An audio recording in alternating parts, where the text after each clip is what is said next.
Natagpuan sa Santo Tomas, Batangas ang puting kotse na ginamit na sasakyan ng mga umano'y dumukot kay Rolito Go. Wala na raw itong plaka at nakitaan ng tama ng bala sa bubong. May news to go si Rafi Tima. Mismong mga residente umano ng Barangay Santa Elena sa Santo Tomas, Batangas ang nag-report sa pulisya tungkol sa kotseng ito.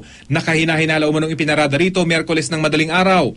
Sa kwento ng high-profile inmate na si Rolito Go, ang naturang kotse raw na pag-aari ng kanyang pamangkin na si Clemens Yu ang ginamit ng mga dumukot sa kanila para mailabas sila sa compound ng New Bilibid Prison. Nang datna ng pulis, wala na raw plaka ang kotse, may tama ng bala sa bubong at nakita ng isang basyo ng kalibre 45 na baril sa loob. UUR805 daw ang plaka nito base sa mga dokumentong nakuha sa kotse na dinala na sa Camp Vicente Lim sa Laguna para sa macro-etching examination. Ayon kay Go, nang bigla raw silang pakawalan ay binigyan pa sila ng pamasahe kaya nakapag-bus pa sila mula Santo Tomas hanggang Alabang kung saan sila sinundo ng mga pulis. Pero sa babaan ng mga pasahero ng bus sa Alabang na aming pinuntahan, wala raw nakapansin na konduktor, driver o dispatcher kay Go. Hindi rin matiyak ng Lucena Bus Lines kung alin sa mga bus nila ang sinakyan umano ni Go gaya ng nabanggit ng pulisya. At wala rin daw sa mga tauhan nila ang hiniraman umano ng cellphone ni Go. Wala rin umano nakipag-ugnayan sa mga pulis na nakadestino sa bus stop tungkol sa pagsundo kay Go roon.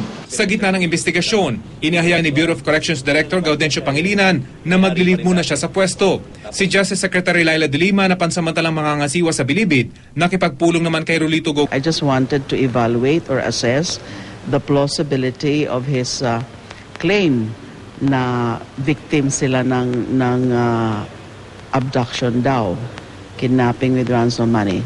I'm not prepared to make any conclusion at this point. It's too early. Naibalik man sa Bilibid at humingi pa ng paumanhin sa pamilya ng pinatay niyang si Eldon Maguan. Hindi raw basta mapapatawad si Go ng pamilya ng biktima. Never siya nagpakita sa amin ng remorse. Never naman niya inamin na binaril niya yung kapatid ko eh. Until the very end of the case, ang testimony niya lahat, hindi siya involved, wala siya doon. Sabi niya na he's sorry, pero yun nga, nakita mo na talagang hindi namin na-feel yung sincerity niya. Kasi parang it's always been him. Hindi namin niya nalala, paano ba mga pain na kinos niya sa amin? Hindi rin daw kumbinsido ang pamilya na nakidnap si Go, lalo't minsan ang tumakas ang convict noong 1993. Knowing history din ni Mr. Go na talagang matagal na niyang pinipilit pakita na lamang siya sa lahat, na kaya niya makakuha ng special treatment. Hindi lamang dahil napatay yung aming kapatid, kundi masama dahil mismo na-experience namin yung history ni Rolito Go na pinakita niya yung pagkawalan ng respeto niya sa batas. Rafi Tima, GMA News.